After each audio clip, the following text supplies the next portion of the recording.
Faustão. É um destino de sempre começar. Eu com 90 anos estou começando de novo. Eu tive filho junto.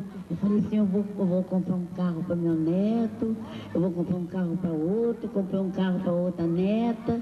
E paguei a passagem do meu neto para ir estudar nos Estados Unidos.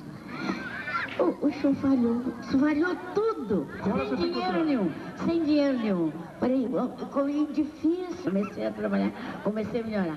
Quando me veio a ideia... Maravilhoso, mas não é uma entrevista como aqui. Ao contrário, eu sempre gostaria que você viesse, mas eu sabia que era difícil, então...